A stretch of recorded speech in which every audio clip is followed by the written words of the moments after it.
som Michal Trubán a toto je môj podcast. Užívajte.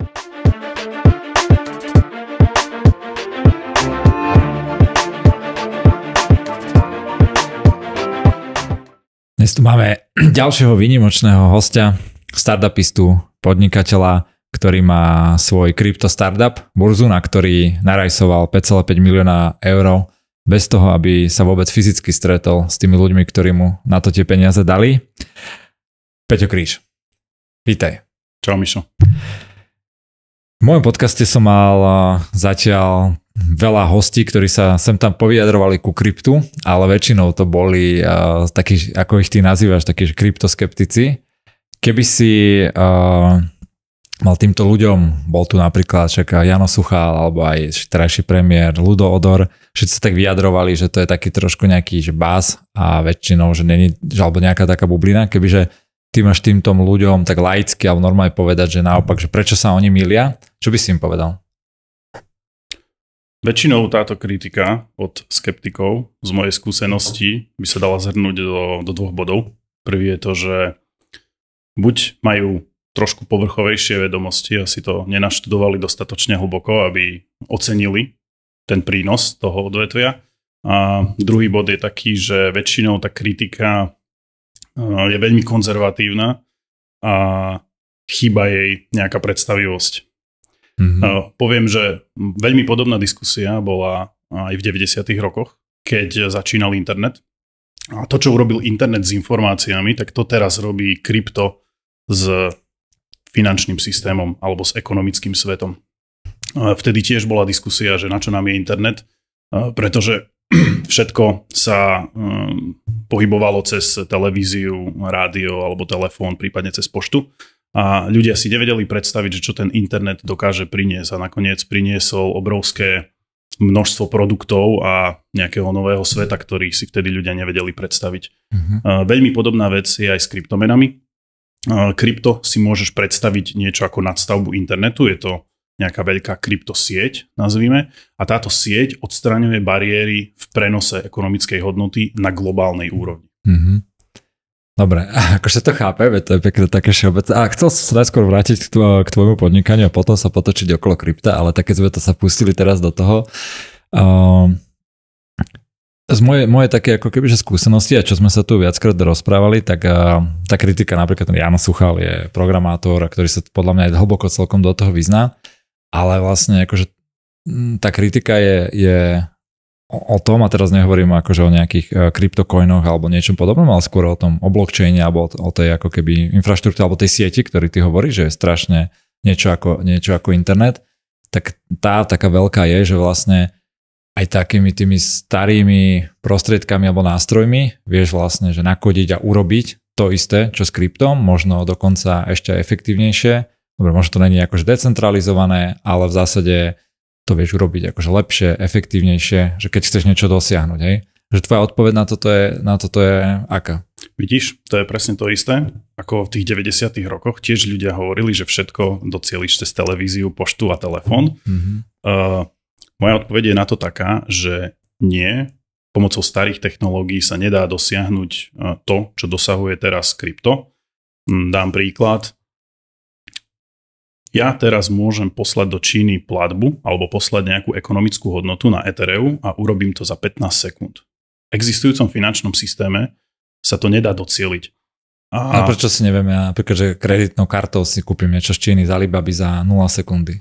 Ale to už je Alibaba, ktorá už urobila ten biznisový krok, že vystavila nejaký interfejs na Slovensku, aby si ty mohol platiť, ale pokiaľ je to len nejaký zašitý Číňan niekde v nejakej čínskej dedine, tak pre neho je to veľmi komplikované, aby ste sa mohli vy napriamo ako nejakí bežní ľudia spolu kontaktovať a spolu prenášať hodnotu. Že toto je presne, že super dobrý case, že si takto vyťahol, lebo že presne, hej, že si to tak povedal, že dám tu nejakú hodnotu do Číny, ale že vlastne tá kritika toho, že to existuje, to je, hej, že ja si to viem akože kúpiť určite aj nejaký bežný Čínan, takisto, jak pre neho je zložité si nejaké Ethereum rozbehať a celé tomuto akože blockchainom a kryptu pochopiť, tak takisto akože možno ešte na nižšej úrovni je mať terminály nejaký, keď to dáme tomu tá krajina povoluje, alebo ja neviem, Spotify alebo lokálne čínske, Shopify, lokálne čínske Shopify si nakliká a zrazu vie príjmať platby za svoj a vie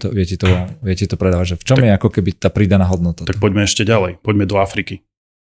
A tam tie systémy jednoducho nie sú. Tam ľudia nevlastnia bankové účty. Tam nemajú aký spôsob, ako sa rýchlo dostať k ekonomickej hodnote.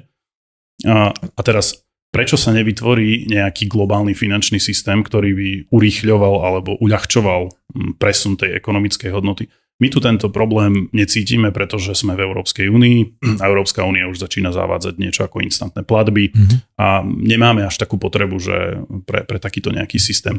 Ale prečo sa nevytvorí globálny systém, to nie je technický problém, to je hlavne politický problém. Čiže celý ten bankový sektor nemá motiváciu vytvoriť politicky nejakú spoločnú infraštruktúru, ktorá by jednoducho vedela uľahčiť ten tok ekonomickej hodnoty na celom svete. Čiže ja napríklad dnes, keby som chcel poslať nejaký kúsok ekonomickej hodnoty alebo nejaké digitálne doláre nejakému dieťaťu v Afrike, tak stačí, že má telefón za $50 a ja mu prakticky cez e-mail viem poslať nejakú peňaženku alebo nejaký privátny kľúč alebo také niečo. Že tie bariéry, prenosy ekonomickej hodnoty sú oveľa nižšie ako v tradičnom finančnom systéme. Čiže ty hovoríš, že jedna z tých najväčších pridaných hodnot je tam, že kde terajší finančný systém ešte nie je akože rozvinutý a dospelý a všetko tam jednoducho akože funguje, tak vďaka tomuto sa tam, kde to nie je vybudované, dá vybudovať oveľa ľahšie, efektívnejšie, rýchlejšie, hej? Presne tak. A je to akože pravda? Lebo je to akože jednoduchšie pre tých ľudí naozaj, že začať používať krypto oproti tomu, že vojdem do banky, ja neviem, alebo si niečo cez web naklikam a máš nejakú dôveru k nejakú inštitúciu.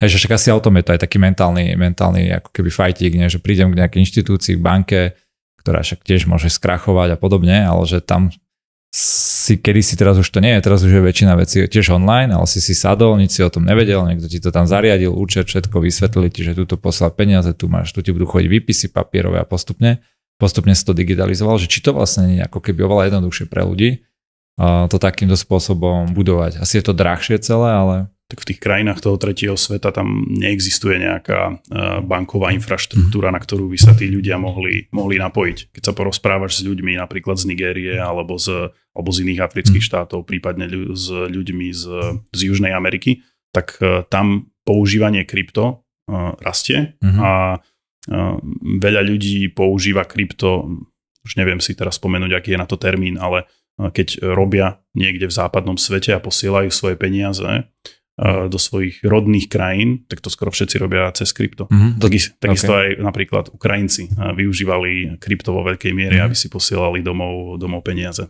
Alebo nejakú ekonomickú hodnotu, poviem radšej. A ty teraz, že dobre, tak dajme tomu, však a ty teraz, alebo možno ty, alebo taký, že ty krypto nadšenci tvrdíte, že vlastne, že tento systém bude oveľa efektívnejší, lepší pre tých koncových ľudí, že on vlastne nahradí potom aj ten bankový systém, alebo že to bude spolu fungovať, že ako sa ty pozeráš na tieto vízie, alebo že však na nejaké decentralizované finance, alebo čo je podľa teba tá vízia, alebo prečo ty vidíš tú veľkú hodnotu v krypte oproti niekomu inému, ktorý ju tam až tak nevidí? Nemyslím si, že sa nejak úplne nahradí ten finančný systém. Netreba sa na to pozerať čierno-bielo. Takisto doteraz tu funguje pošta. Jasné, telka stále. Presne, telka stále funguje. Čiže myslím si, že stále to v nejakej miere bude fungovať, ale vnímam to tak, že vplyv a podiel na trhu bankového sektora sa bude znižovať a krypto bude zvyšovať svoju dominanciu a takisto ešte zároveň vytvorí nové vertikály nejakých finančných produktov alebo finančného systému, čiže zväčší objem toho trhu alebo si vytvorí same vlastný trh pre seba. OK, a teraz, že z tvojho pohľadu, keď sa tak vizionársky na to pozrieš, sa bavíme akože o akých rokoch, hej, že to už teraz prebieha, alebo že neviem, o 10 rokov to bude vyrovnané plus minus, že už ľudia budú rozmýšľať, že či si niečo zriešia s bankou alebo v rámci akože decentralizovaného financovania. A že aký máš ty pohľad na ten nábeh, alebo sa bavíme, že vieš, o 50 rokoch alebo o 3 mesiacoch? Prebieha to veľmi pomaly, čiže nehovorím, že to bude o 5 rokov, ale dal by som tomu horizont niekde 10 až 15 rokov. A dám príklad, veľký boom majú teraz stablecoiny, to sú také verzie digitálnych normálnych mien, čiže napríklad digitálneho dolára. PayPal teraz nedávno ohlásil, že vydávajú vlastnú verziu digitálneho dolára a robia to na Ethereum. Takže celá táto doména rastie. Robia to aj reálne na Etheru, alebo teba hovoria nakodené to majú normálne?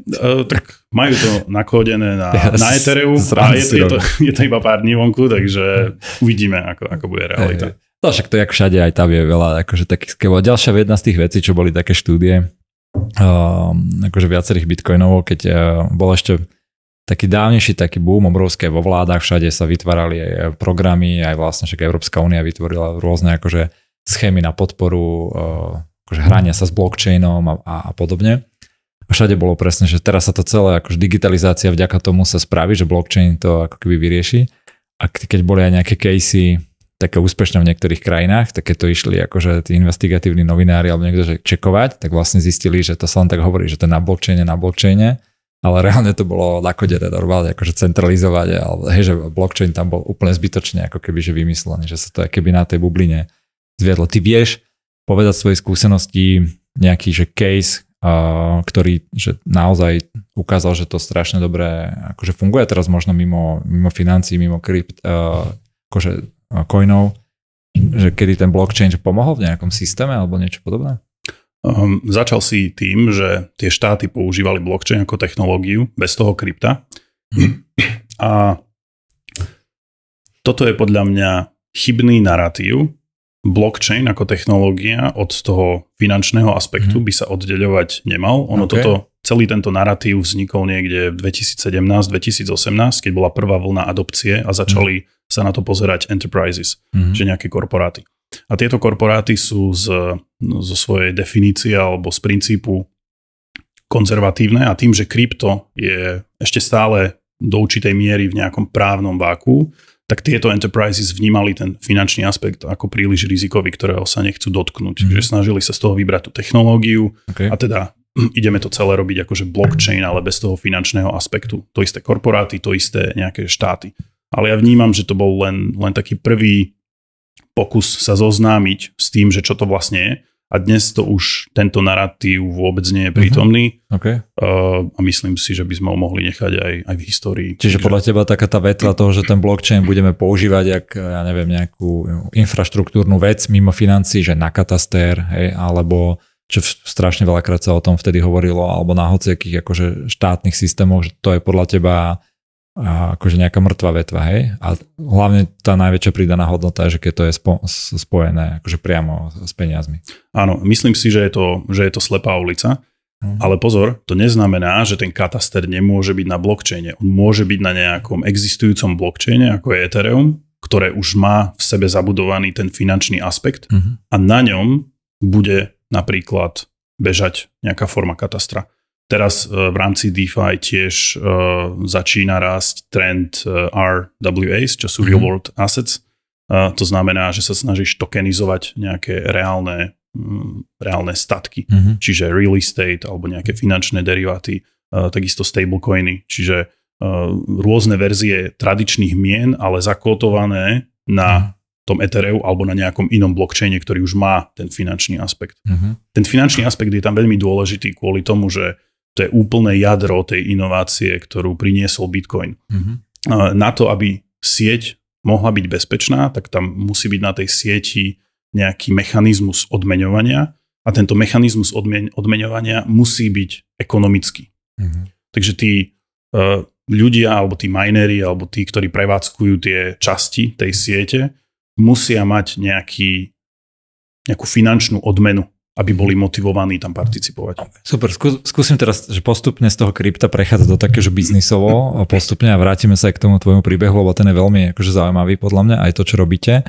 Ale teraz predstav si, že ja som normálne nejaký akože poviem to, že klient, investor alebo niekto, že ktorý by chcel zainvestovať, že ako by si mi predal to, že ja neviem, že skús túto svoju budovu namapovať, daj to akože do krypta, Ethereum, stokenizuj to, že vieš mi povedať, že čo by bola tá ako keby že value pre mňa?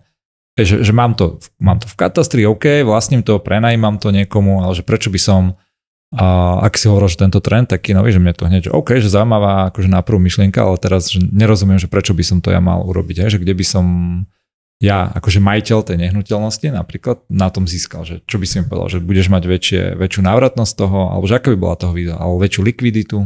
Dva dôvody. Prvá je väčšia likvidita. To znamená, že keď vstúpiš do toho systému, tak si automaticky vystavený nejakej globálnej likvidite s oveľa väčším potenciálom rastu, s oveľa väčšou audienciou, napríklad na nákup, na investíciu, ktorá ti môže lepšie zhodnotiť ten tvoj reálny statok. Druhá vec súvisí napríklad so smart kontraktami na Ethereum. To znamená, že ten kataster, ak sa už bavíme o tom katastri, ale nemusí to byť nevyhnutne kataster, keď máš niečo na nejakom verejnom blockchaine, ako je Ethereum, automaticky si programovateľný a nad tvojim asetom sa dá tvoriť nespočetné množstvo programov, ktorí tí ľudia už budú ďalej využívať. Čiže preto sa tam vytvárajú rôzne nové finančné deriváty, rôzne nové spôsoby, napríklad poisťovania toho asetu, nové spôsoby pôžičiek, akým spôsobom môže do pôžičiek vstúpiť ten tvoj aset. A toto sú veci, ktoré sú inovácie a v tom štandardnom finančnom systéme nemajú takú rýchlosť inovácie. Jasne, tak lebo tam sa to aj asi veľmi reguluje kvôli nejakej zase bezpečnosti, ale že neviem, povedz mi, že či to je blbý príklad alebo dobrý príklad, že mám tú budovu, som akože veľmi, není som nejaký že risk averse, normálne, že chcem to celé vyskúšať a že čo dal, akože skúsim povedať, je takýto case, že čo by som stokenizoval a teraz neviem, že reálne tým pádom by ju niekto oveľa ľahšie vedel kúpiť a cez tie tokeny, hej, potom, ale vo fyzickom svete by sa to aj na neho previedlo. Vieš, čo myslím, hej, že stále máš akože, pýtam sa práve na ten, keď to poviem ako keby developersky, že takú spätnú kompatibilitu s tým akože oldschoolovým svetom, hej, že tá tam je ako zabezpečená. Alebo sa tu stále bavíme o nejakých akože virtuálnej hodnote nad niečím, ale keby že prídem reálne, že chcem tú budovu mať a je moja reálne a ísť do nej, tak tam neviem vojsť, aj keď som, ja neviem, čo ju nakúpil cez tokeny, alebo sa s ňou hral a potočil niečo. Tá hodnota stále stojí aj na štandardnom právnom systéme. To znamená, že musí existovať nejaká zábezpeka, alebo je tam nejaký garant, ktorý stokenizoval danú vec. A ten garant potom zabezpečuje aj po právnej stránke vymeniteľnosť toho virtuálneho asetu za reálny, prípadne nejakú nárokovateľnosť. Takto fungujú aj stablecoiny. Čiže ty keď používaš nejaký populárny stablecoin ako je USDC alebo USDT, tak existuje nejaká entita v Amerike, ktorá ti garantuje vymeniteľnosť tých digitálnych dolárov za reálne doláre. Takže podobným spôsobom funguje tokenizácia aj všetkých ostatných asetov. OK. A čiže tam sa vlastne znova tam vznikajú nejaké inštitúcie, nie? Ktoré nebude centralizované, ale OK, čiže znova ma opravuje v pohode, že ja si to len tak akože teraz tu brainstormujem, že vlastne celé to DeFi a tak ako keby tá hodnota toho je, že tým, že to ešte není akože regulované, tak tam vie prebiehať že veľmi veľa inovácií, je to samozrejme aj veľmi riskantné a vďaka tomu to vie byť akože potom tvoriť nejakú väčšiu hodnotu, možno ako ten starý systém bankový, ktorý funguje a vďaka tomu sa akože oplatí do toho ísť, hej, ale v skutočnosti to môže po pár rokov skončiť na veľmi podobných akože pravidlách, že tam sú tiež inštitúcie, ktoré niečo garantujú a podobne. Áno, dodal by som, že nie je to už úplne právne vákuum, nejaké zákony máme. Napríklad Európska únia teraz vydala veľkú regulatívu MiCA direktívu, ktorá je asi najväčší počin na svete, čo sa týka objemu tej regulácie a nastavenia jasných pravidel. Takže už sa to zlepšuje. A ty ako hodnotíš tú reguláciu? Kebyže to máš povedať z tvojho krypto, akože pohľadu, že je to dobré, zregulované, že je to správny smer, alebo je to ešte stále akože nejaké... Ja to vnímam viac pozitívne a v Amerike sa už tiež momentálne kuchtí nejaká regulácia a vyzerá, že to začína byť pozitívne, pretože Američania si uvedomujú, že oni sú tá kolébka inovácií, alebo tak sa snažia byť a vidia, že im uteká nejaký vlak, takže snažia sa tú reguláciu posunúť dopredu. A ono s tou reguláciou to funguje asi tak, že povedzme tie technológie, adopcia v populácii alebo v spoločnosti, povedzme si pomyselne, adopcia z 0 do 10% sa udeje v úplnom právnom váku. To sú takí tí ľudia, ktorí sú ochotní najviac riskovať, sú ochotní najviac tolerovať, častokrát sú to aj malí podnikatelia, ktorí sa neboja a idú tam robiť tie inovácie.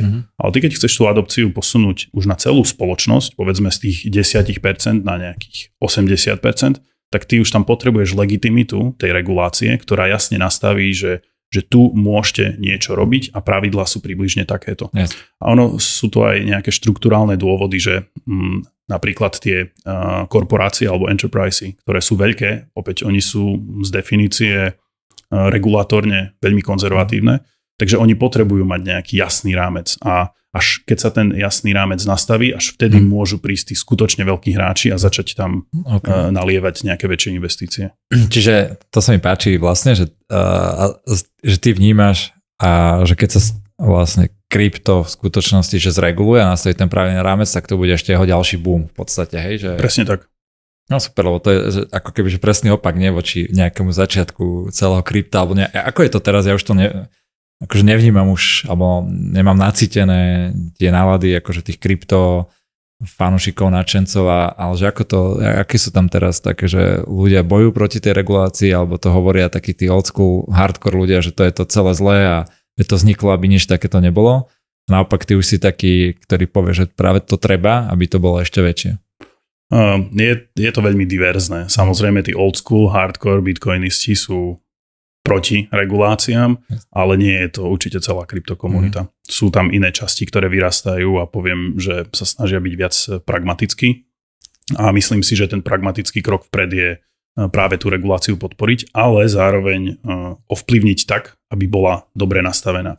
Čo sa deje v Amerike, je, že sa snažia to krypto veľmi napasovať do starej existujúcej regulácie, ale už existujú trendy alebo tlaky, ktoré hovoria, že staré regulácie nie sú dostatočné alebo nie sú dobré na to krypto a treba vytvoriť nové regulácie. A ja zastávam až taký názor, že si viem predstaviť aj úplne samostatné regulačné úrady, ktoré budú špecializované len na krypto a budú vytvárať špeciálne pravidlá len na krypto, ako sa s tým má zaobchádzať. Okay. Čo je taká 1, 2, 3 veci najväčšie, ktoré podľa teba, že v tom krypte treba zregulovať? Alebo že tam, kde treba nastaviť pravidlá? Alebo s čím tie regulácie teraz tak zápasia? Že čo nevedia uchopiť?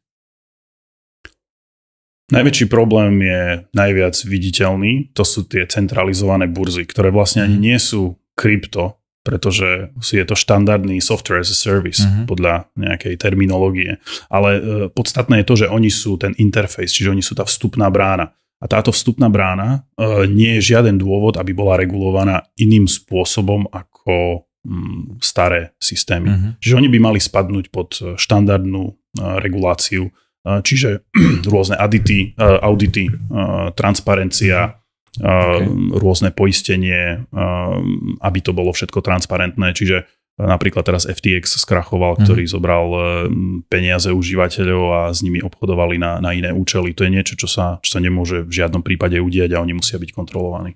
Okay. Čiže najväčšia je vlastne v skutočnosti, že tá ochrana ešte spotrebiteľa, hej, v podstate, kebyže pri tých burzách.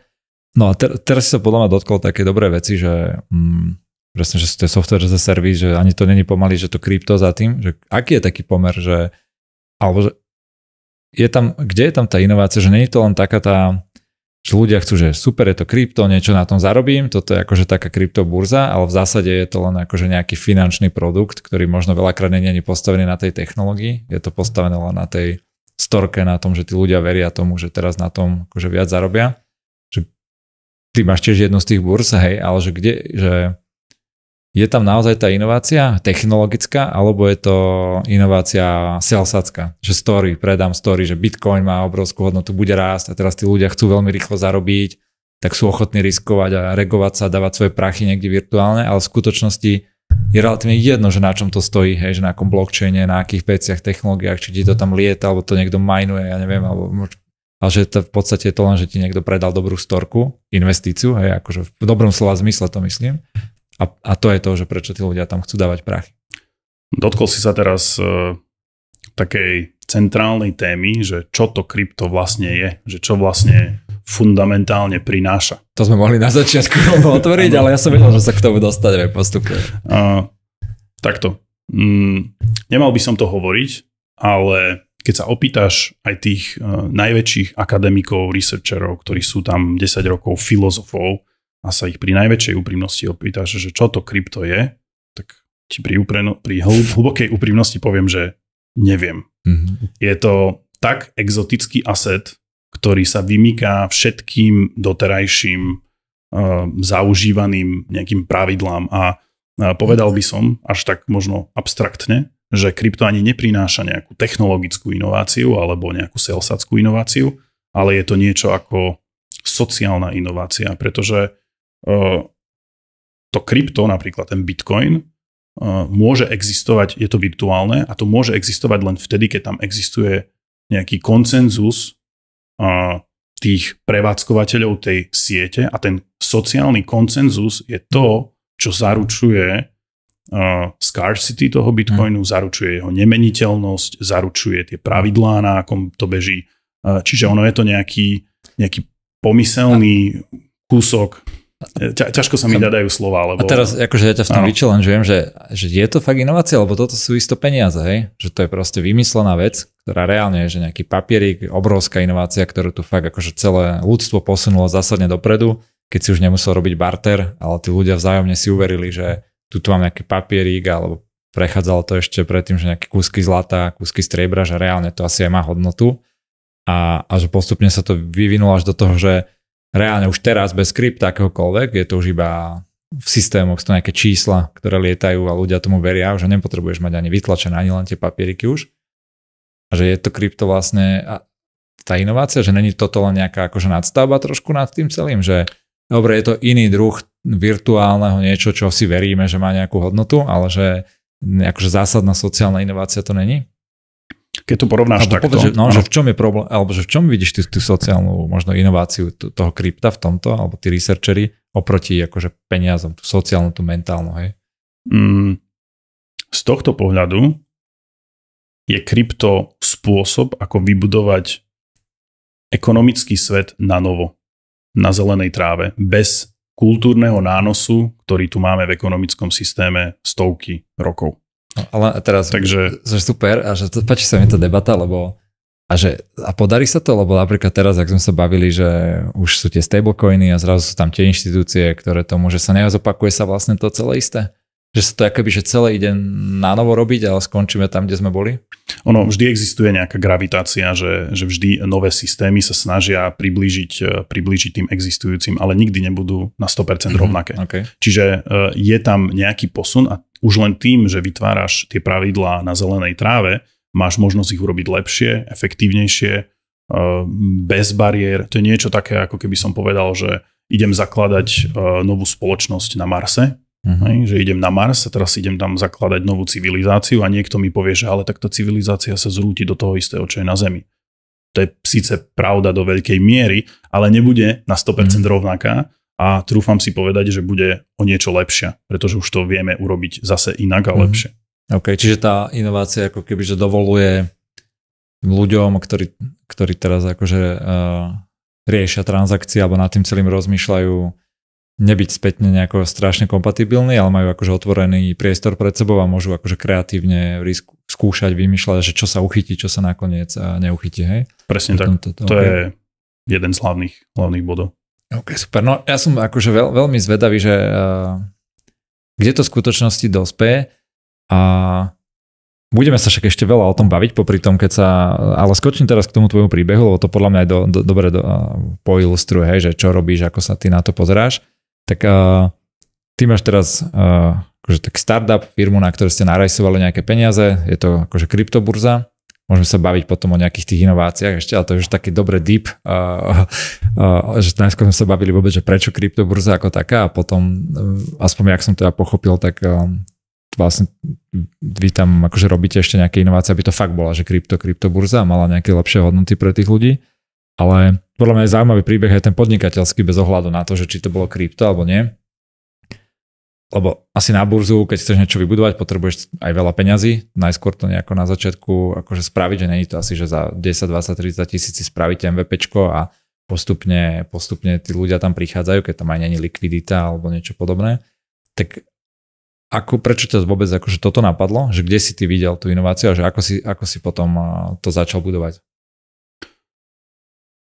Začnem tým, že ja som v krypte už 10 rokov a už som videl všetko možné, aj všetky tie technologické rôzne smery, inovácie, rôzne vzostupy a pády. A ja som stále bol priaznivec obchodovania, vždy ma zaujímali burzy, vždy ma zaujímali, ako sa tvorí cena. Čiže mne bolo niečo prirodzené rozmýšľať, ako by mohla taká burza na blockchaine vyzerať.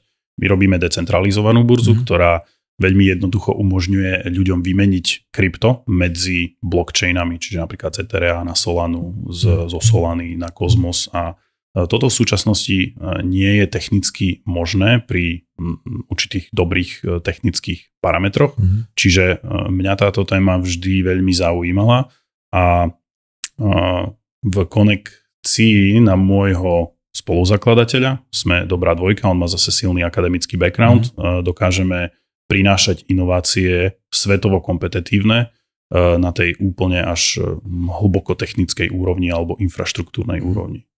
Dobre, a keby si povedal, že čo bola tá napríklad tá inovácia, že mne sa presne na toto aj na tvojom projekte páči, že to není, že nakodíme webku a posielame si peniaze a pritom to robíme na papieroch pomaly, hej, ale že čo je ako keby tá inovácia, lebo v zásade kopec burz tu je a znova sa tak dotýkam toho, že či ten problém, ktorý pri tej burze neriešiš, je vlastne počet tých klientov na jednej a na druhej strane, aby si urobil ten market, ale naopak, že riešiš nejaký technologický problém a že čo je tá inovácia, čo tam bol problém? Sú tam dve inovácie, ktoré my prinášame na trh. Prvá je to, že v súčasnosti burzy decentralizované, ktoré sú na Ethereu, trpia veľkým problémom. Funguje tam tzv. Frontrunning alebo predbiehanie transakcií. To znamená, že ty keď si ideš nakúpiť niečo na nejakom Uniswape za $100, tak nakoniec skončíš, že ťa to bude stáť $120. Prípadne je veľké riziko, že sa ti ten obchod ani neudeje. Je to kvôli tomu, že na tej sieti, tým, že je tá sieť verejná, je tam veľké množstvo hackerov, ktorí sa snažia kapitalizovať a oklamať ťa, respektíve predbehnúť a manipulovať s tou cenou tak, aby to bolo na tvoju škodu, ale ku ich profitu.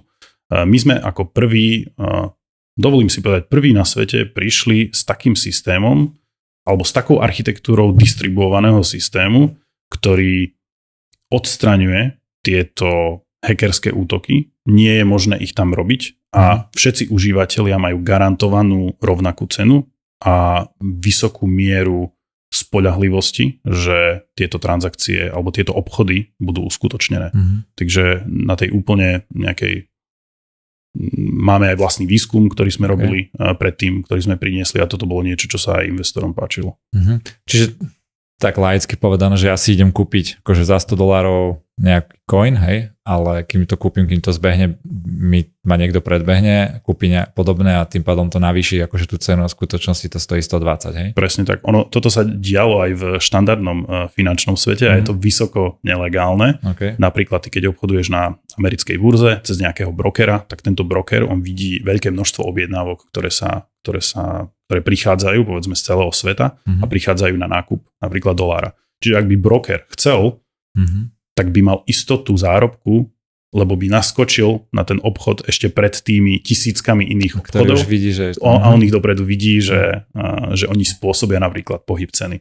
Toto je vysoko regulované v štandardnom systéme a bohužiaľ v krypte je to teraz prítomné, pretože tam neexistuje žiaden, či už technický spôsob, ako tomu zabrániť, ale ani nejaký právny rámec, ktorý by to... A vy ste to už akože krekli, alebo to ešte stále riešite a už je to releasenuté? Alebo... Je to releasenuté v testovacej verzii. OK. Dobre, a teraz ty si presvedčal na toto investorov a sa mi zdá, že je to celkom ako keby, že také zložité, hej, že čo presvedčal si iba, že toto je nejaká inovácia, že a kde na tom zarobíme, že čo si tým investorom hovoril? Jak sa ti podarilo na takúto ako keby halus narajsovať peniaze a zložiť nejaký tím a robiť takýto aj research okolo toho? Ono to skôr vyplýva z toho, ako sa ten kapitál alokuje v kryptomenách a na základe akých atribútov.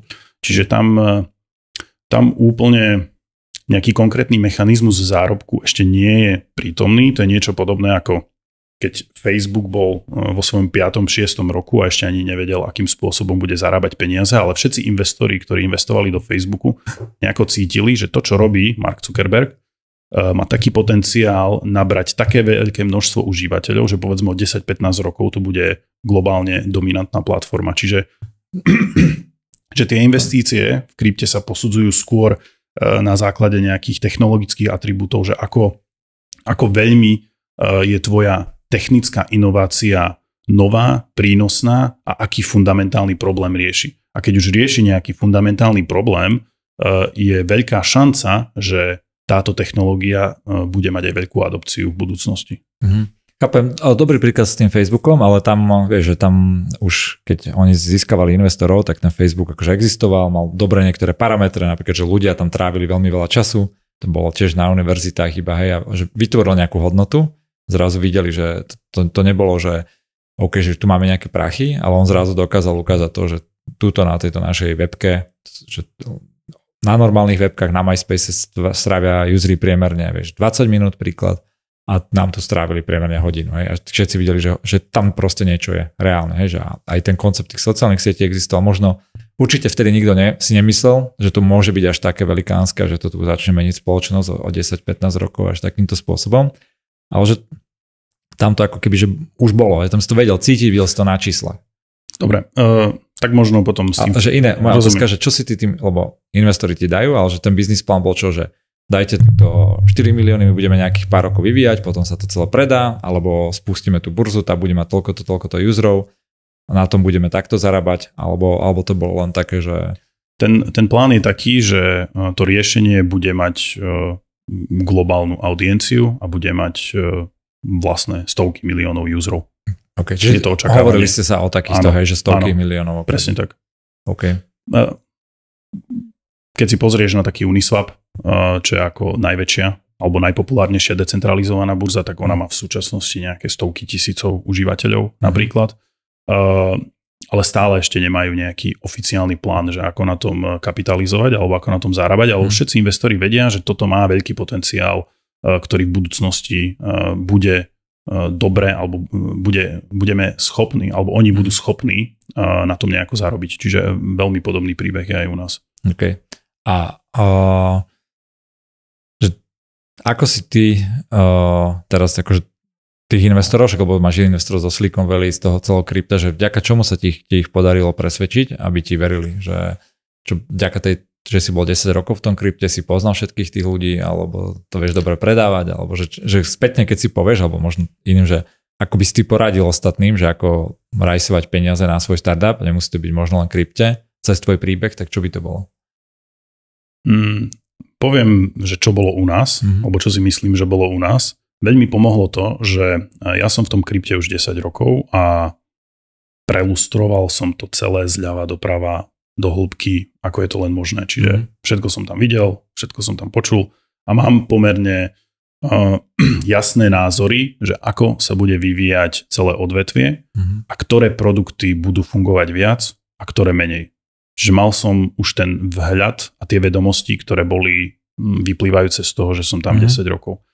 Toto v kombinácii s mojím spoluzakladateľom, ktorý je zase veľmi vedecky schopný a je aj veľmi dobrý CTO, z nás robí veľmi dobrú dvojku, že budeme vedieť robiť globálne kompetitívne produkty. Okay. A toto ty si im vlastne čo predával, teda tým, hej? Alebo čo? Na začiatku je to stále len tým, vieš, keď je tam, to je o tom, že ako sa investuje v Silicon Valley, pokiaľ je to do nejakej úrovne seedu alebo angel roundov, tak tam sa investuje viacej do týmu a do ich potenciálu, čiže tam väčšinou to ešte nie je o nejakej, že aké máš nejaké revenue čísla. Jasne, že tam nikto nechcel vidieť, že ešte produkt hotový, len si akože povedal, že toto je naša vízia, a že verte nám, lebo my sme v tomto akože dobrí. A tým pádom, ako si sa dostal k týmto ľuďom? Myslím, že ty si to ešte v rámci korony, alebo keď bola korona, nie? Keď to začalo. Približne v tom období. Okay. Lebo väčšinou, keď aj získavaš investície, však aj v Silicon Valley, hej, že tak je super, keď si tam, keď sa s tými ľuďmi vidíš, keď tam pobehuješ, keď tam chvíľu žiješ. A ako sa to tebe podarilo vôbec, že na diaľku? To je celkom dobrý príbeh. Pretože ja a Gleb, my sme mali už nejaký servisný biznis predtým, okolo roku 2017 sme začali. Robili sme štandardný software na zákazku, tak ako veľa firiem na Slovensku, ale mali sme špecializáciu do toho krypta. Čiže ste kodili niečo pre iných krypto? Blockchainy, smart kontrakty, áno, pre nejakých zákazníkov. A vtedy sme si s Glebom povedali, že veď poďme skúsiť získať nejakých klientov, napríklad z Ameriky, alebo niekde z New Yorku, alebo zo San Francisca, že ako na to pôjdeme. Tak ja aj Gleb sme si urobili veľmi dobré profily na LinkedIne a začali sme oslovovať a pridávať si do priateľov ľudí z daných lokalít. A vlastne už sme tam aj niekedy v minulosti boli a sme si povedali, že keď sa s nimi aj stretneme alebo dostaneme do konverzácie, tak im povieme, že my sme vlastne v Európe a ponúkame nejaký servisný biznis a vieme im takto pomôcť, povedzme, na diaľku remote, ale samozrejme vieme do tej Ameriky dôjsť kedykoľvek chceme. No a v určitom momente Glebovi pristal e-mail s ponukou práce. Že či nechce pracovať pre jednu firmu v Silicon Valley. Tak on si s nimi zavolal a on im povedal, že prepáčte, tak my môžeme fungovať na nejakej B2B úrovni, že pre neho zamestnanie ako nedáva úplne zmysel. A okrem toho máme samozrejme kopec skúseností, máme kopec nápadov na vlastné produkty a že už sme v tom akože starí harcovníci. A zhodou náhod táto firma bola dcérská firma najväčšieho kryptofondu Polychain v Silicon Valley a oni nám povedali, že no tak keď máte tieto nápady, tak nechcete sa porozprávať tu s našou matkou, v Polychain. A my, že tak jasné, že sa chceme porozprávať, tak sme sa s nimi porozprávali zo párkrát a zobrali nás do ich interného akcelerátora na 3 mesiace, pričom na konci z toho vzýšla prvá investícia vo výške 1,5 milióna eur, čo bola pre nás taký nejaký prvý benzín. OK, super. A keď to celkom tiež zaujímavá storka, že keď ste mali to prvé stretko už s tou materskou firmou alebo s nejakými ľuďmi odtiaľ, tak ste si niečo pripravili, že prezentáciu nejak štrukturovane, alebo ste si povedali, že však len tak zavolajme a uvidíme sa, alebo už to bol taký, že pitch, vieš, čo myslím, že nie len, že tuto sú nejakí šikovní chalani, ktorí ešte rozmýšľajú, čo robiť a či to dáva vôbec zmysel, alebo to už muselo byť také, že toto je náš nápad, toto chceme robiť. Nebola to ešte nejaká štrukturovaná prezentácia, ono to bola séria hovorov asi 6-7, kde sa oni snažili navnímať, že kto sme, čo sme, ako rozmýšľame, čiže oni nás posudzovali viacej z takého ľudského hľadiska a snažili sa vyhodnotiť náš potenciál ako ľudí. Čiže veľa štruktúry tam ešte nebolo a v tej dobe sme ešte nemali úplne jasné, či budeme robiť decentralizovanú burzu. To bola len stále jedna z možností, ktorú sme im predstavili, ale oni už vedeli, akým spôsobom premýšľame a viac menej v tej úrovni nejakého angel investmentu, tedy to bol angel investment, tam sa investuje čisto len na ľudský potenciál. Takže takto to zafungovalo. A nevyhodnocuješ práve potom ten ľudský potenciál aj napríklad v tom, že ten človek si už v hlave akože presortuje všetky tie 4-5 nápadov a viem, že toto je tá hlavná vec. Vieš, čiže kebyže, opoviem to iné, že mne sa veľakrát deje, že niekto príde že s nápadom, že mám tu alebo s biznis plánom, alebo s biznis modelom, či už nejakého nápadu a povie, že tu mám 5 možností, že budem to robiť, môžem to takto predávať. A veľakrát sa o tom hovorí, že alebo tí ľudia majú taký dojem, že to je tá pridaná hodnota, že mám viacero možností. Ale ja práve vidím, že ten človek je skúsenejší a celkom rozmýšľa, keď nemá 5 možností, ale mi hovorí, že ešte toto všetko by sa dalo a už to má trochu premyslené a vie, prečo by sa tie 3 veci nedali a že prečo najlepší je tento jeden model, ktorý chcem prvý akože vyskúšať a však potom nech to ide ďalej. No tu už sa dotýkaš tej témy, že ako robiť angel investmenty do ľudí a to je veľmi zložitá téma. A ako ju robiť dobre, to ti sám nepoviem, pretože nemám s tým až také veľké skúsenosti. Chcel som sa ťa spýtať. Áno. A trúfal by som si povedať, že ani na Slovensku investori s týmto nemôžu mať až také skúsenosti, pretože tu ten investičný kapitál nie je v takej miere, aby sa to tu dalo takto vyhodnocovať. Ale keď si zoberieš taký Y Combinator, čo je povedzme najväčší akcelerátor, oni tam berú ľudí doslova, že na ideu.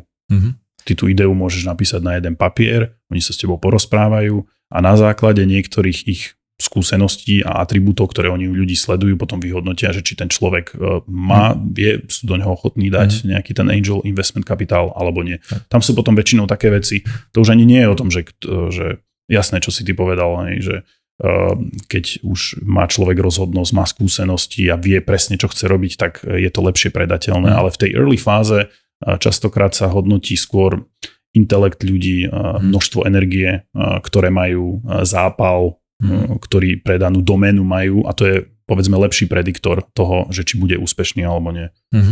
To som sa ťa chcel aj spýtať, že ako to ty vnímaš, že čo sú také akože vlastnosti, ktoré si u takýchto ľudí všímajú alebo si treba všímať, lebo som tu mal aj Andreja Kisku, ktorý bol manažer v Credo Ventures, jednom z najúspešnejších fondov výsičkárskych v strednej Európe, a tam presne, že to investovanie, to early investovanie nie je také finančné investovanie, ale to skôr, že HR business, že ty sa pozeráš na tých ľudí a že veľa tých podnikateľov ako keby, že má zápal, ale že pre podnikanie ako keby, že samotné, ale málo má pre tú svoju domenu. Aj reálne, že presne, že podľa mňa, že takéto kombo toho, že je zapálený podnikateľ, ale že veľmi, veľmi rozumie niektorej domene, to je jedno, či je to krypto, AI, ja neviem čokoľvek, ale nie je tak, že tu je AI, wow, že super, idem si niečo robiť, lebo ma to baví, tak sa na APIčko zapojím a budem niečo riešiť, ale že reálne, že dlhé roky sleduje tú domenu, že v nej sa ako keby, že pohybuje a tým pádom vie ten problém vyriešiť. To si povedal celkom dobre. Ďakujem, však chcel som si to, aby si mi to potvrdil. Aký je rozdiel? Mal si, ty si určite, keď si zháňal takto akože peniaze, tak si určite, neviem, keď nie, zháňal aj peniaze možno po Európe, možno s nejakými slovenskými investormi si sa bavil. Aký je tam taký, že mindset, alebo je rozdiel z tvojho hľadiska v rámci, že nejakí európski investori, slovenskí investori, tí americkí investori, možno ešte aj americkí investori, že v rámci Silicon Valley? My máme investorov väčšinu z Ameriky, z New Yorku alebo zo San Francisca.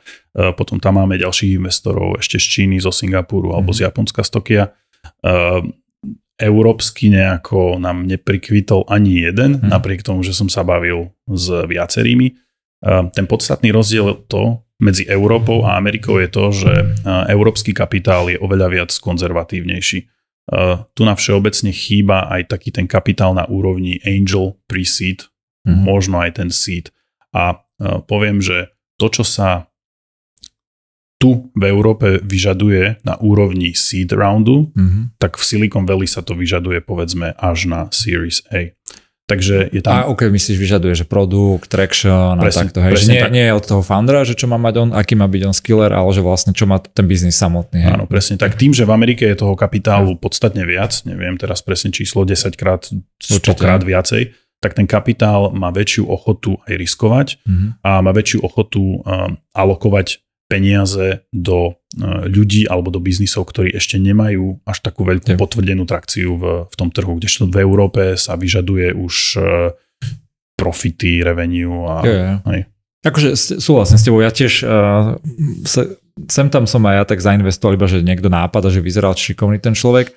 Väčšinou to nevyšlo, skoro nikdy to sa mi že nevyšlo v rámci Slovenska, preto ja sa napríklad teraz už, že ja si...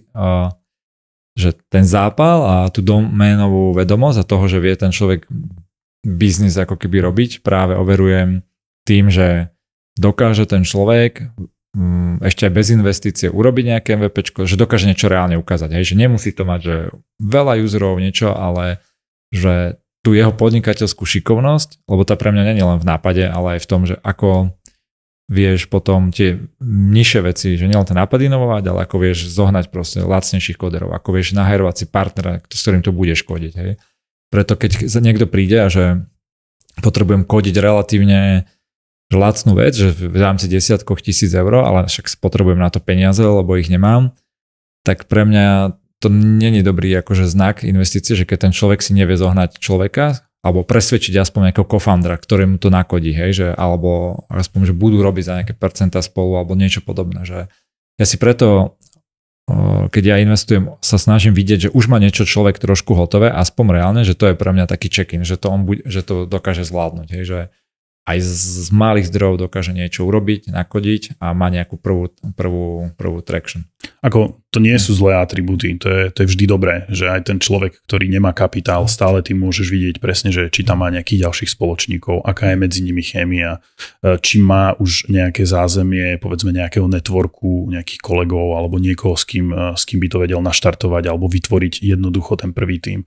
Čiže toto sme mali už aj my, aj tým, že ja som v tých kryptomenách 10 rokov, bol som programátor kedysi, tak tiež mám už za sebou niečo. Mal som co-foundera, mal som ďalších part-time ľudí ako keby pripravených od dnes kódiť. Čiže tí investori videli, že keď nám dajú peniaze, tak od zajtra to začne šlapať na nejakej úrovni už nejakého menšieho tímu. Takže toto tam bolo. Jo. No a toto je podľa mňa tiež dôležité, že keby si len tam chodil, že to sme my dvaja a tuto, akože máme tuto nejaký paper, na ktorom rozmýšľame iba a nejakú víziu, tak tiež by to asi bolo ťažké.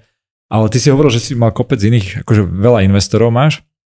U teba to ako fungovalo, že čo zohnal si nejakého jedného lead investora na to a oni už ich týchto všetkých dohodili, alebo si musel úplne separátne presviečať investorov jedného za druhým na tento nápad, lebo tiež je iný case, že presvedčím jedného a ten mi dá peniaze a on to celé líduje a už si niekoho dohodí len, alebo tam máš akože viacero rovnocenných, ktorý si ty musel popresviečať viackrát ľudí na to. Taký ten Silicon Valley style funguje presne na tom štýle, že ty najprv zoženieš lead investora, ktorý ti dá nejakú väčšinu, alebo možno polovicu, alebo také niečo, nejakú čiastku. Ten lead investor nastaví podmienky celého roundu, ako to bude vyzerať a ty potom chodíš za ďalšími investormi, ktorí sa už len pridávajú, či sa im to páči alebo či sa im to nepáči. A tam už nejaké individuálne vyjednávanie, tam väčšinou až taký veľký priestor nie je, aj keď stále sa dá samozrejme, ale väčšinu vyjednávania ty vždy urobíš s tým lead investorom. S nimi zadefinujete, že ako bude vyzerať celé to investičné kolo. Tam je ešte potom asi riadne dôležité, že ten investor, aký má brand, nie? Lebo to ti vlastne potom vie aj dosť pomáhať s tými ostatnými, keď povie, že... To je ďalšia vec, ktorú napríklad nevidno v strednej Európe alebo tu vo východnej Európe. Vo svete kapitálu tiež existuje nejaká, poviem, že hierarchia. Je nejaká prvá liga, druhá liga, tretia liga. Všetci druholigisti sa strašne snažia koinvestovať s prvoligistami. Treťoligisti sa snažia koinvestovať s druholigistami a potom si to dávajú do svojich PR článkov, že pozrite, aký sme super, lebo investujeme z Andreessen Horowitz napríklad a potom to ukazujú svojim LPs a tí LPs sú spokojní, že do dobrých startupov ste dali. Jasne. A tu je presne aj tá dynamika napríklad v tej Európe, že všetky európsky VCs sa snažia natlačiť do amerických dealov. Čiže pre nich nejaký startup z východnej Európy majú tendenciu skôr diskriminovať. Ale v Amerike sú tí investori oveľa viac otvorenejší a tým, že náš lead investor je povedzme ten prvoligista, tak nám to uľahčilo, alebo nám to urobilo obrovské plus v celej tej investícii, pretože ty už keď sa ti podarí dostať na tú vyššiu úroveň, tak už tí iní investori ťa začnú aj sami kontaktovať, že chcú do teba investovať. Čiže určite nám to uľahčilo celý proces. Ako sa ty pozerá, že jedna vec je iba, že narajsovať peniaze na úvod, hej? Len väčšinou pri takýchto firmách tvojho akože typu.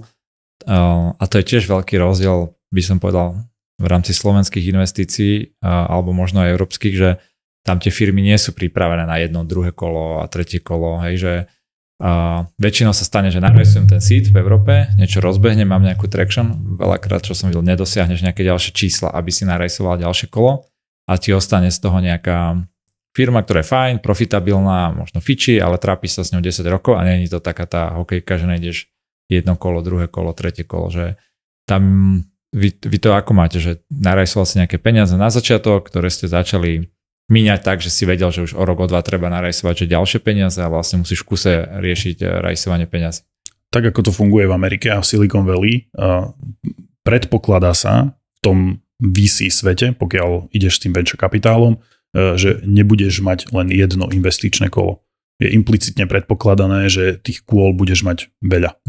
Takisto aj u nás je predpoklad, že budeme mať nejakú minimálne ešte nejaké 2 investície, možno aj 3 si viem predstaviť najbližších 5 rokov. Takže čaká sa, že keď človek doručí nejaký milník, prípadne doručí nejaké čísla, tak vtedy sa kvalifikuje na nejaký ďalší round.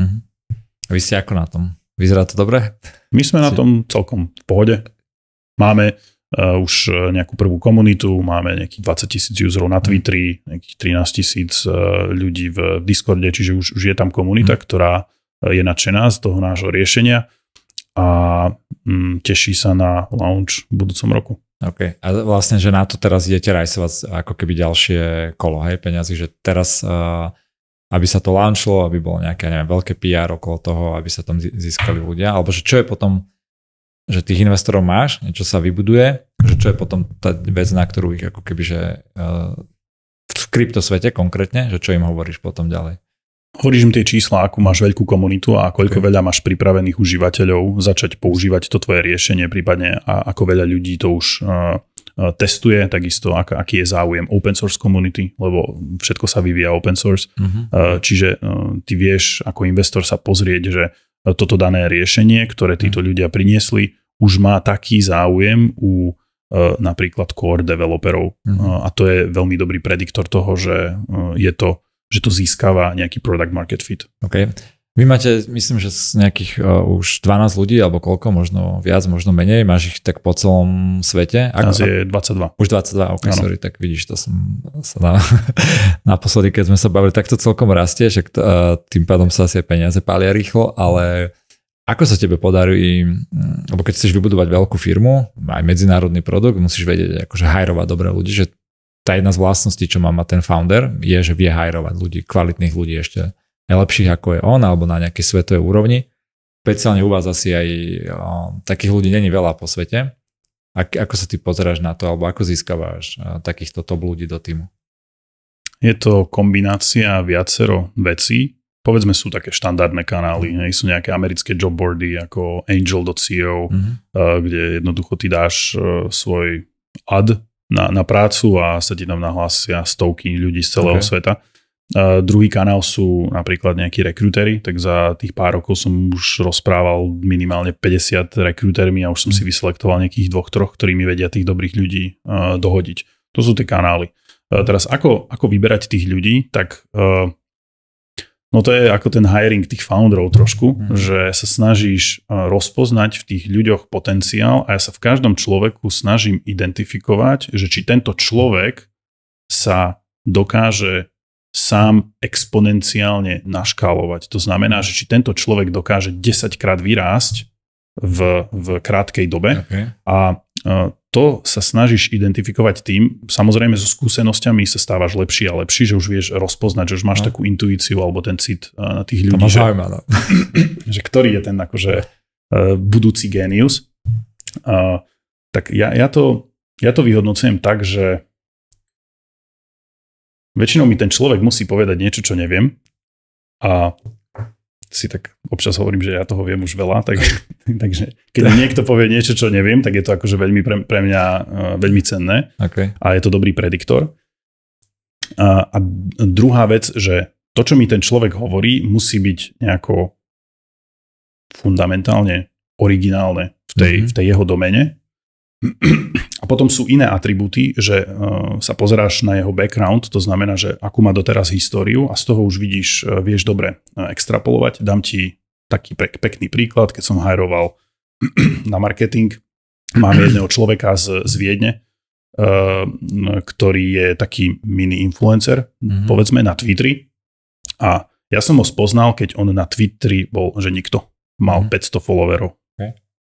Ale už vtedy som si všimol, že robí veľmi dobrý content, ktorý je veľmi hĺbkový a rozumie tomu veľmi dobre a mal veľmi vysoký engagement, ktorý bol nad úrovňou jeho followerov. Že mal 500 followerov, ale jeho tweety mali bežne diskusie, kde tam 20 ľudí veľmi vášnivo komentovalo čokoľvek, čo on urobil. To bolo s ohľadom blockchainov. Áno, to bolo ohľadom krypta. No a čo sa stalo?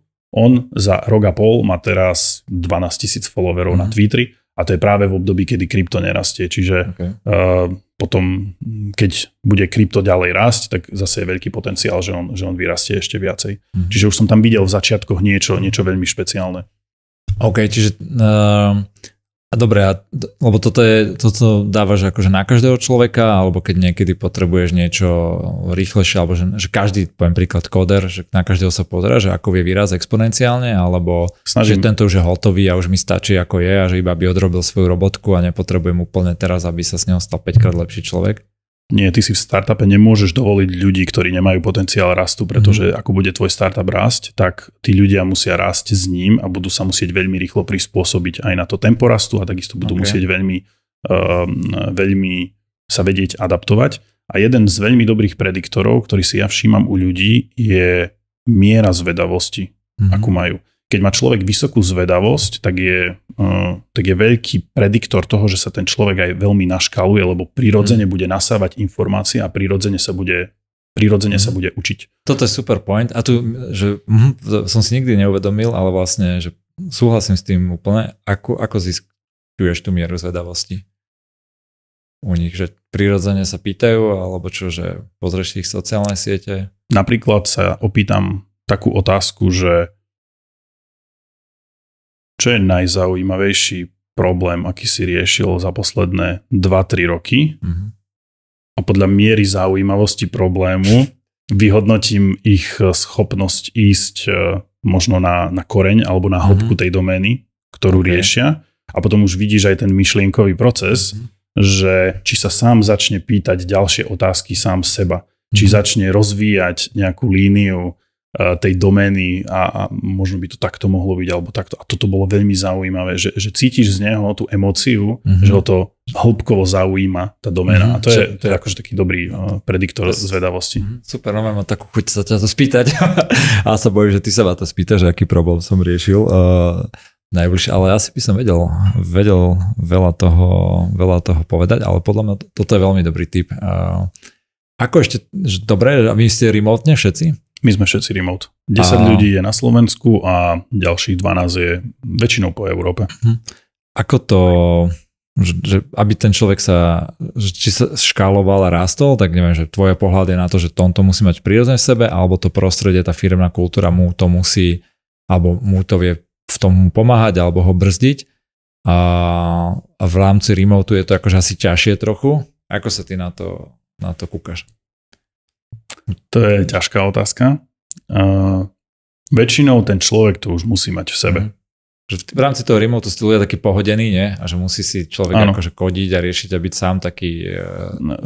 Tým, že my sme krypto, tak u nás, a tým, že sme všetci remote, tak sa u nás vyžaduje veľká miera takej osobnostnej seniority a veľká miera aj profesionality. Čiže ten človek je zodpovedný sám za seba a to neexistuje niečo také, že by som ja tých ľudí nejak extra vedel kontrolovať. Tí ľudia musia mať prirodzene proaktivitu, že každé ráno sa napojím a jednoducho doručujem a robím veci sám od seba. Okay. To je prvá vec.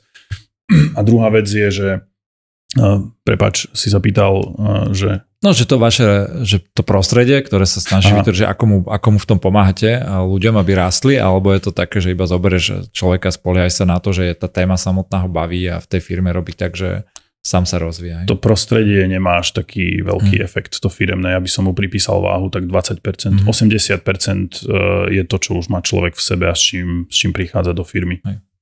A aj si už niekoho vyhodil z tých ľudí, ktorých ste hajrovali? Už sme mali aj nejaké zlé hires, ale v tomto si dovolím tvrdiť, že máme veľmi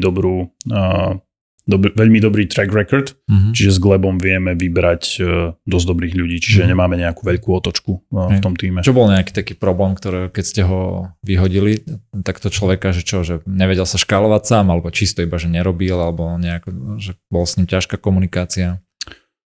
Nakoniec sme zistili, že sa ten človek až tak sám neškáluje a jednoducho nedoručuje tie očakávania, že všetko trvá 20 krát dlhšie, ako sme pôvodne mysleli.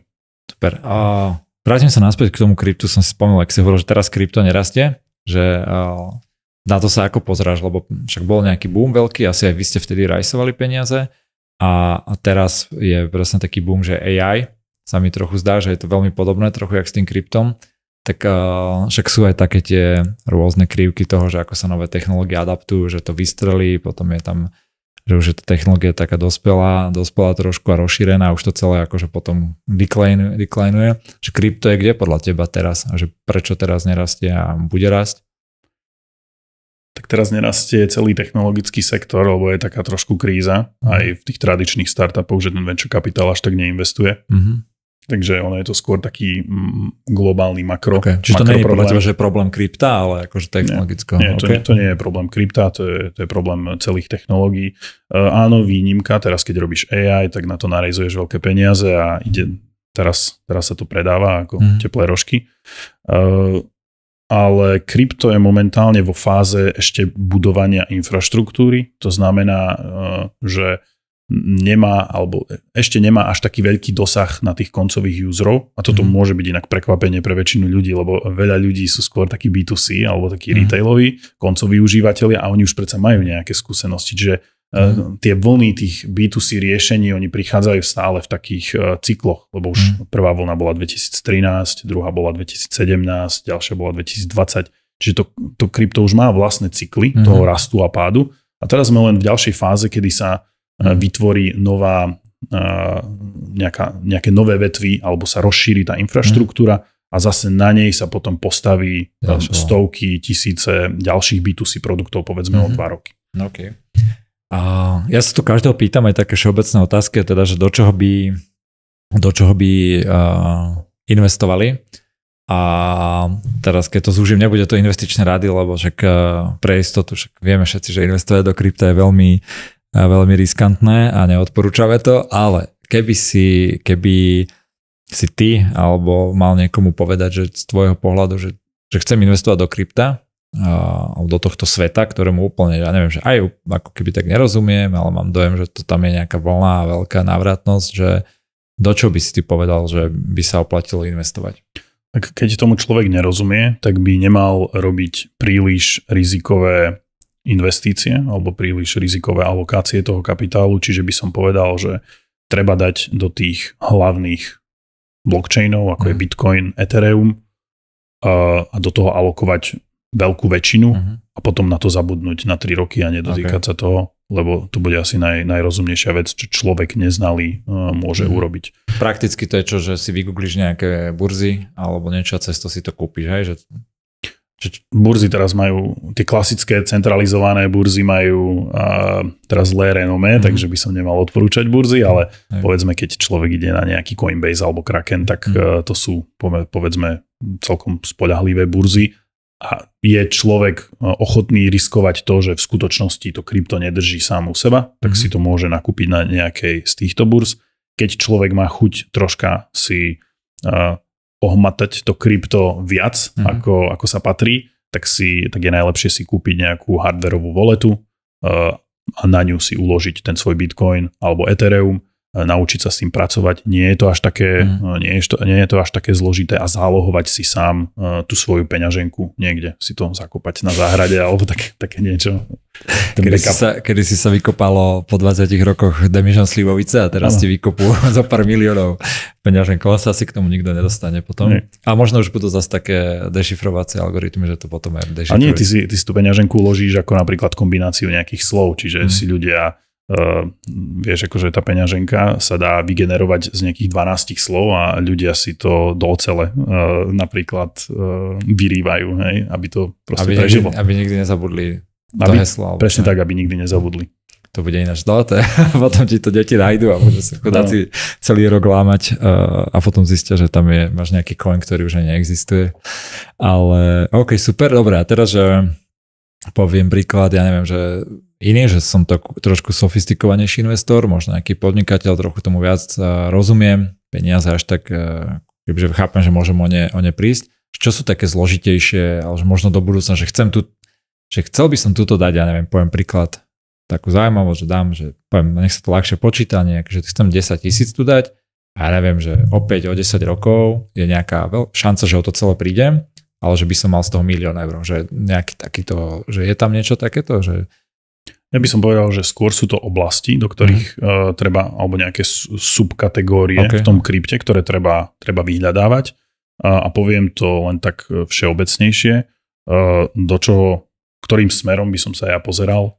sú napríklad Ethereum roll-upy, Ethereum Layer 2 momentálne majú veľký boom, čiže nájsť si nejaký projekt, ktorý je technicky zaujímavý v tejto oblasti. Potom sú... Čiže priamo akože do firiem takýchto zainvestovať? Alebo nejakých tokenov, alebo do firiem, áno, ktoré sa venujú tejto téme. Potom sú ďalšie oblasti, ako je napríklad Cosmos alebo Polkadot, ktoré riešia interoperabilitu. Toto sú tiež ďalšie také okrajovejšie domény, ale majú veľký potenciál, že budú relevantné aj o 10 rokov. Potom sú tam také témy ako MEV, to je to, to vlastne riešime aj my. Čiže tiež je to nejaká subkategória a venuje sa jej povedzme 20-30 tímov na celom svete a nájsť si nejakú firmu opäť, ktorá sa človeku páči v tejto oblasti. A ty vieš vlastne v krypte do nich ľahko zainvestovať, že si nakúpiš ich tokeny alebo niečo. A ako to tam funguje? Tak to vlastne, že... Toto sa v krypte mení. Kedysi to bolo tak, že si vedel ako zainvestovať do tokenu, alebo si vedel nakúpiť, alebo také niečo. A teraz poviem, že aj množstvo tých tokenov nie je dizajnovaných ako investičný asset, takže oni sú len nejaký access token. To znamená, že ten token slúži len ako vstupná brána na použitie toho daného technologického riešenia, čiže ten token ani nie je akože ten cieľový investičný vehicle alebo artikel. A čiže musíš investovať povedzme priamo do firiem a k ním sa už musíš dostať nejakým spôsobom. Buď sa dostaneš cez nejaký iný fond, že ten fond ti umožní vstup do tej firmy, alebo sa prípadne aj sám vieš nejako nakontaktovať. A napríklad teraz, ale však aj tie fondy a tak sú asi ako aj v normálnom svete, že sú fondy, kde sa nevieš dostať a potrebuješ veľké tikety. Sú aj potom nejaké také, že kryptofondy, kvázi také jak crowdsourcingové, alebo že crowdfundingové teda, že bežní ľudia si tam vedia dať 5-10 tisíc a... Áno, určite. Je veľa takých fondov. Neviem ti teraz presne povedať, ale viem, že také fungujú. Príklad, viem, že v tomto urobil pomerne veľkú, ako sa volá, myslím, že Jason Calacanis, alebo tak nejak. On začal s takouto prvou, že tak veľmi masovo tam nabral skoro až bežných ľudí, ktorí tam dávali po 10 tisíc. A mali access do toho Silicon Valley portfólia, ktoré on má už pod sebou. Ja ešte otvorím poslednú takú tému ohľadom krypta a že my sme sa kedysi dávnejšie bavili ešte niekde na káve ohľadom toho, že ako vie krypto zmeniť demokraciu alebo ako keby, že rozhodovanie oveľa viac demokratizovať a neviem, či sa to tiež odtedy u teba nejako posunulo alebo neposunulo a či to bolo jednak, že akože viesť demokratizovať financie, ale viesť demokratizovať aj samotné akože volenie alebo demokraciu ako takú. Skús tú debatu nejak začať alebo povedať, že v čom to podľa teba je alebo sa možno za tú dobu ukázalo, že tam ten smer, alebo že je to tiež slepá vetva, alebo je to naopak, že tá hlavná pridaná hodnota blockchainu. Nie je to slepá vetva, ale trošku som zmiernil odvtedy moju víziu do budúcna, ale začnem asi s tým, že o krypte sa hovorí, že je decentralizované a že to nikto nevlastní. To nie je podľa mňa správny uhol pohľadu. Správny uhol pohľadu je, že to vlastnia všetci. Pretože všetci tí, ktorí používajú tú sieť alebo ju nejakým spôsobom zabezpečujú, vlastnia nejakú čiastočku tejto siete. A tým, že to vlastníme všetci, tak je to niečo ako verejný statok. A je to niečo ako chodníky, alebo diaľnice, alebo koľajnice, alebo také niečo. A tým, že to vlastnia všetci, prípadne akože tá nejaká komunita, tak tam začína emergovať nejaké vlastné subkultúry politického charakteru. Čiže tí, čo držia tokeny, napríklad môžu hlasovať v nejakom demokratickom procese, že aké zmeny sa budú na danom blockchaine robiť, či tam treba vysokú infláciu, či tam treba defláciu, či tam treba takúto inováciu zaviesť, alebo takéto niečo. Čiže začína to naberať taký politický charakter a má to demokratický ráz. A teraz, ak si veľmi pozitívny na celé odvetvie, že raz nahradí nie že nahradí, ale vytvorí nový ekonomický systém, ktorý bude rovnako kompetitívny a začne sa viac a viac vnárať do našej existujúcej spoločnosti, tak tým, že niekto vlastní historicky nejakú časť tejto siete, tak bude mať aj veľkú ekonomickú páku participovať aj na reálnom svete. Trošku to tak abstraktne, akože veľmi som idúci, aby som tu neušiel až príliš. Hej, rozumiem ťa, že to, čo ty hovoríš, je to, že tým, že tí ľudia, ako keby, že to vlastne tak vďaka aj tej technológii pomerne aj, že ľahko budú vedieť voliť si rôzne riešenia medzi sebou, hlasovať a že vlastne ako keby vďaka tomu, že to je celkom prepojené, že koľko toho máš, koľko toho nemáš, alebo ako si tam dlho historicky, tak budeš mať aj nejakú mieru to, ako keby, že váhy svojho hlasu, alebo je to iba o tom, no povedz. Dám príklad. Predstav si to tak, že Slovensko má centrálnu banku, ktorá už síce je, akože spadá pod Európsku centrálnu banku, ale predstavme si, že sme úplne autonómni mimo Európskej únie. Tak si to predstav tak, že všetci ľudia na Slovensku by boli shareholderi Slovenskej centrálnej banky a priamo by mohli ovplyvňovať, že ako bude Slovenská centrálna banka manažovať slovenskú ekonomiku. A to je dobré, hej? Že... O tom sa dá baviť 2 hodiny, či je to dobré alebo nie, ale je to tiež určite nejaká forma. A potom tá naša, presne preto sa pýtam, že či je to dobré alebo nie, alebo potom presne tá naša debata bola ako keby v tom, že keď to aj takto bude, si povieš, že tak akože pekné kvázi, že demokratické, že tí ľudia môžu spolu rozhodovať, ale podľa mňa tiež sa tam vytvoria práve také tie štruktúry, že tí ľudia nechcú vlastne spolu rozhodovať, lebo aj nevedia o tom a chcú nejakého svojho zástupcu, tak niekomu ako keby odozdajú ten token, príklad, hej, že nech to spravuje a vlastne sa dostaneme znova do takého istého systému, že kde budú v úvodovkách politické strany v Národnej banke Slovenska, ktorí budú rozhodovať a že vlastne či... Ono takto to vyzerá už aj na blockchaine v niektorých tých komunitách, že veľa ľudí nerozumie tým technickým záležitostiam toho blockchainu a preto delegujú svoje tokeny na nejakých delegátov a to už sa začína podobať našej, neviem teraz, či dobre poviem, delegatórnej demokracii alebo také niečo. Že si vlastne tam si vytvoria také kvázi fakt, že jak politické strany alebo politici, ktorí majú veľkú moc, lebo veľa ľudí majiteľov tokenov sa na nich spoľahne. Áno. A tam si vlastne tiež musíš kampaňovať a vybudovať svoj brand meno, aby ti veľa ľudí a nebude tam vlastne fungovať znova to isté, že znova tých ľudí najefektívnejšie alebo veľkú mieru tých ľudí získaš tak, keď im budeš sľubovať populistické riešenia, ktoré sa nebudú dať urobiť a vlastne sa to celé spraví rovnako, jak to je? Je to možné. Už vidím takéto prvé črty. A bola tam niekedy taká, nemyslím, že u teba, ale možno v tých komunitách alebo je to tiež taký veľký stream, kde je tam nejaké nadšenie a ľudia to, neviem, robia k tomu papere, alebo to celé, jak je DeFi, tak je niečo podobné ohľadom tohto, že hlasovania a akože demokracie a sú s tým startupy nejaké, že ktoré to na týchto blockchain, alebo je to len v rámci tých komunít, v rámci takých developerských zatiaľ? Nejaké akože špecializované týmy, ktoré by sa sústredili len na ten governance, až tak nevidím. Väčšinou ten governance, alebo tá demokracia, alebo už akokoľvek si to chceme nazvať, je väčšinou supportný systém nejakého existujúceho, či už DeFi, alebo gaming, alebo NFTs, alebo nejakého takého projektu. Jasne, super, dobre. Daj ešte nejaké odporúčania na knihy a nemusíme sa to točiť o krypte celé, pokiaľ máš alebo nejaké zdroje. Vlastne to som sa chcel spýtať ináč teraz, ale že čo sú také, vlastne, že potočme sa okolo toho krypta, že čo sú také top svetové zdroje, ktoré ty čítaš alebo kde sa chodíš, koho followuješ, aby si bol ako keby, že na tepe dňa a vieš, že ten typek je akože odborník aj uznávaný a to, čo on dáva alebo píšu, tak sú akože je to kvalita, teda okrem tvojho Twitteru. Vieš čo, ja mám ako veľa je toho na Twitteri, tam máš nejakých niekedy aj úplne anonymných ľudí, ktorí dávajú dobré veci, ale ja sa snažím byť skôr taký praktický, čiže snažím sa učiť praxou a z praxe, čiže ani nie tak veľmi z kníh, alebo od nejakých populárnych ľudí.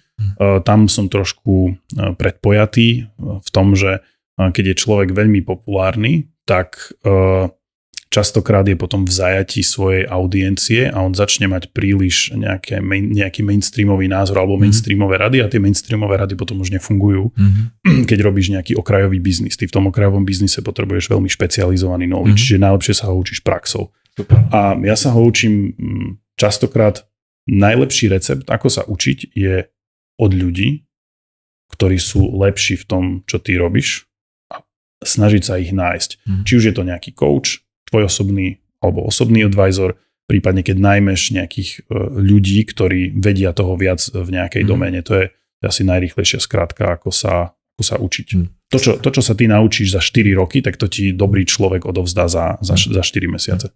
Úplne s tým súhlasím, že keď si v blízkosti tých ľudí, alebo sa s nimi učíš, alebo aj právo, že však aj s nimi pracuješ, že to je najväčšia a najrýchlejšia cesta, ako sa niekam posunúť. To platí aj v športe, keď máš takých trénerov, ale však aj v biznise a podobne. Ako sa ty ešte vysporiadaváš s nejakým stresom a tak, lebo viem si predstaviť, že nejaký druh biznisu, poviem príklad, že to nemusí byť jediný akože stresor, ale keď narajsú ešte peniaze, tak máš nejaký akože životnosť svoju, hej, dokedy máš, že vybuduješ tú firmu, ale vieš, že mám 5 miliónov eur, vymýšľam si, každý rok minieme 2 milióny, tak mám 2 aj niečo roku života svojej firmy, dovtedy to musím urobiť, alebo narajsovať ďalšie peniaze. Oproti tomu, keď má niekto firmu, ktorá už je relatívne profitabilná, tak stále mu môže hocikedy skrachovať, aj to stresujúce. Ale máš taký ako keby chilík, hej, že viem, že chodia mi peniaze, každý rok mám takýto profit a keď budeme trošku rásť a niečo, tak to akože nevidím tam ten deadline, hej, že ako keby pred sebou. To si viem predstaviť a že ako sa ty vysporiadaš so stresom, že jak sa na to kúkaš? Je to aj o seba dôvere, že ako si veľmi veríš tej tvojej vízii a keď tomu veríš, a si o tom presvedčený hlboko, tak je to potom neotrasiteľné aj v prostredí nejakých fluktuácií alebo nejakej volatility tej investorskej. Čiže ja som presvedčený, že to, čo robíme, má zmysel a má veľký potenciál globálneho charakteru a preto si nemyslím, že bude nejaký problém na to zohnať investície. Čiže toto je, ale ako keď už ideme k tomu stresu nejak operatívne alebo že na tej dennej stránke, tak samozrejme stres je komplexná téma a povedzme sú tak akože 2 úrovne. Na tej povrchovej úrovni je to, čo sa hovorí vždy a všade. Čiže dobrý spánok, dobrá strava, šport, dobré vzťahy. Toto je niečo, čo ti pomáha balancovať. Že každý človek, to je niečo ako keď trénuješ a je veľmi ľahké sa pretrénovať. Ty si musíš dávať iba také dávky stresu alebo dávky práce každý deň a potom si sa naučiť, že keď povedzme aj prejde tých 8 hodín, ja sa snažím robiť deň iba 8 hodín, čiže sa to snažím držať také 9 to 5, aj keď niekedy som to ako preháňal 16 hodín denne, ale teraz sa to snažím tak, že zavriem počítač, nepracujem a pokojne choď s kamošmi na pivo alebo zapni si Netflix alebo čokoľvek. Treba si držať ten balans. No a ako si dosiahol to, že ťa to nehrotí teraz, že potrebujem to drtiť, lebo proste všetci ostatní sú tu 3 konkurenti svetoví, ktorí to budú mať skorej, alebo ja neviem, že ako si dosiahol to, že tento setup, že ťa to nepohlcuje, ale že si dávaš takýto chill. Bolo to v momente, keď som pochopil, že ja sám seba už neviem škálovať lineárne. To by si sám seba nezobral vlastne. To je dobrá otázka inak. Asi nie, lebo by tam nebola žiadna extra pridaná hodnota. To je dobré, že ty si už ako keby, sorry, že som ti do toho takto skočil, ale že presne o tej škálovateľnosti, keď sme sa bavili, tak vlastne myslíš si, že ty vieš stále ako keby, že sa škálovať, zlepšovať, alebo si bol v nejakom období, kedy by si sa v úvodzovkách že zobral, alebo vieš, že vtedy by si sa veľmi posunul, ale teraz už si v tom taký seniornejší a už sa nevieš tak rásť. Nie, ja si myslím, že ten potenciál rastu u mňa osobne je stále veľký. Ide o to, že ja už sa neškálujem, alebo že kvalita a množstvo mojej práce sa neškáluje tým, že pridávam hodiny v dni, ako robím. Okay. Povedzme, máš nejaký limit 7-8 hodín a ty sa škáluješ len zlepšovaním kvality tvojich rozhodnutí a snažíš sa vyhľadávať páku. To znamená, rozmýšľaš to, ako zvyšovať svoj leverage a zvyšovať svoju páku a pomocou toho tvoja práca má väčší impact. To, že ja tam pridám 2-3 hodiny v dni, tak to už nebude mať až taký impact. To ti vlastne možno ešte na tú páku ešte ti ju zníži, lebo to rozrieduješ do nejakej kvantity a nie kvality a tak. Presne tak. OK, super. A čo je u teba ako kebyže páka? Jak sa ty na toto... Lebo to je podľa mňa tiež veľmi dobrý framework, ale pohľad na svoju prácu, na svoje rozmýšľanie, že u teba konkrétne, čo je toto hľadanie tej páky, alebo ako sa na to pozeráš? dve oblasti. Prvá je, už prichádza so skúsenosťami, že vieš veľmi dobre filtrovať informácie a poviem na internete alebo celkovo v tom industrii sa deje toho kvantum a ja dokážem ignorovať 96-97%. Aktívne ignorujem a sa tým vôbec nezaoberám. To som nadobudol až po tých rokoch, že dokážem vyselektovať len tie 3%, ktoré majú skutočne fundament, majú hodnotu a majú dopad na nejaký strategický dopad. To je povedzme ten rozmer taký strategický vnímania toho industry a udávania smeru tej tvojej firme. Potom taký nejaký osobný rozmer, to už sa dostávame viacej k nejakému leadershipu alebo k nejakému managementu. A tam je to o tom, že čím viac si človek buduje rešpektu u ľudí, tak tým má väčšiu schopnosť s tými ľuďmi spolupracovať a na tom základe pretvárať ten svet do takého obrazu, ako sa to páči tebe, alebo vám spoločne. Takže to sú také dve roviny nejakej páky. Čiže tá druhá sa mi tej prvej úplne akože rozumiem, ale tá druhá sa mi tiež presne páči, že aj že vlastne ako keby, že čím si seniornejší, čím máš viac skúseností, lepšie vzťahy, väčší brand, väčší rešpekt, že tí ľudia s tebou už čo si porobili alebo aj ťa vnímajú, tak tým keby ľahšie vieš s nimi spolupracovať, tým ľahšie viete sa aj rýchlejšie dohodnúť, viac si veríte a vieš ako keby za menej času urobiť. Ten väčší rešpekt zvyšuje aj tú dôveru v teba samotného a keď ľudia majú voči tebe rešpekt alebo majú v teba dôveru, tak všetky tvoje rozhodnutia majú aj oveľa väčší impact a dopad. Aj, super. Povedal si, že môžete robiť akože svet podľa seba, že potom buď podľa teba alebo podľa seba. Ja mám na konci vždy takú otázku, že aký je zmysel života a položím ju takýmto spôsobom, môžeš na ňu tak odpovedať, ale že aký by si ty chcel svet, že aký má byť podľa teba svet? V ktorom svete by si bol ty akože úplne, že toto je moja utopia? To je ťažká otázka. Ale že na čo sa snažíš ten svet? Ty, že robíš si svoje veci, robíš tú páku, robíš všetky veci, aby si mal svet ako by si ty chcel, alebo lepšie, ako by sa tebe páčilo, že čo je to tá vízia, že čo sa ti tak páči? Mne sa páči to, že ja tu zo Slovenska robím svetový projekt, ktorý má svetový dopad a môžem tu spolu vytvárať nejakú biznisovú komunitu a nejaké zázemie v mojej domovine a viem tým pádom posúvať Slovensko na nejaký ďalší level a veľmi rád sa podelím a odovzdám a nejaké skúsenosti a veľmi rád budem aj spolupracovať s kýmkoľvek, ktorý sa nachádza v mojom okolí. Čiže toto je nejaká taká vízia moja osobná. Po takej druhej stránke poviem, že mňa veľmi baví tá hra. Akože je to pre mňa aj veľká zábava všetko. Hej? Že to, že ja tu sedím v nejakej bratislavskej kaviarni a popri tom mám meetingy s právnikmi z New Yorku a ďalej mám meetingy s investormi zo San Francisca, tak ma naplňa